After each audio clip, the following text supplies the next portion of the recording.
জয় মা বনদুর্গা। আমরা এসেছি এখন বনদুর্গা মায়ের মন্দিরে। তো হ্যালো বন্ধুরা, কেমন আছো সবাই? নিশ্চয়ই ভালো আছো। মায়ের আশীর্বাদ সবার সাথে থাকুক। তো আমরা প্রায় আসি। তো আমার যেহেতু বলেছিলাম আগের ভিডিওতে যে আমার দিদি ওরা এসছে, তো ওদেরকে নিয়ে এসেছি, যেহেতু মা খুব জাগ্রত মায়ের মন্দির, তো এখানে ওদেরকে নিয়ে এসেছি। প্রায় বিকেল হয়ে গেছিলো, তো ওরা এখানে এসে ঘোরাঘুরি করছে, প্লাস ওদিকে দেখছে, ভিডিও ফটোশ্যুটও করছে। আমিও ওদের সাথে ভিডিও ফটো বানাচ্ছিলাম। তো চারপাশটা খুবই সুন্দর। যতবারই মায়ের মন্দিরে আসি ততবারই খুব মনটা ভালো লাগে। তো মায়ের দর্শন করে আমরা এসে গেছি একটা রিসোর্টে। যেহেতু সন্ধ্যা হয়ে গেছে, একটু চাটা তো কিছু খাওয়াই যেতে পারে, তো এখানে এসে গেছি। আর সেদিন খুবই বৃষ্টি ছিল, তো আমরা এখানে ঘুরে ঘুরে ওদেরকে দেখাচ্ছি। রিসোর্টটা খুবই সুন্দর,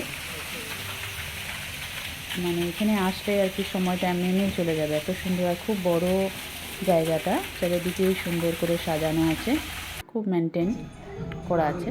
তো আমরা এখানে অর্ডার দিয়ে দিলাম আমাদের স্টার্টার। তো এখানে কফি এসে গেছে,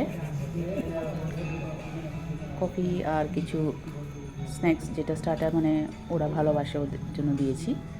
আমরা সবই খাচ্ছি। ওদের স্টার্টারগুলো খুবই দারুণ ছিল, ওদের কিন্তু স্টাফ ওরাও খুব ভালো ছিল, ওয়েল মেনটেন আর কি। তো আমাদের এখানে এখন স্টার্টার খাওয়া চলছে।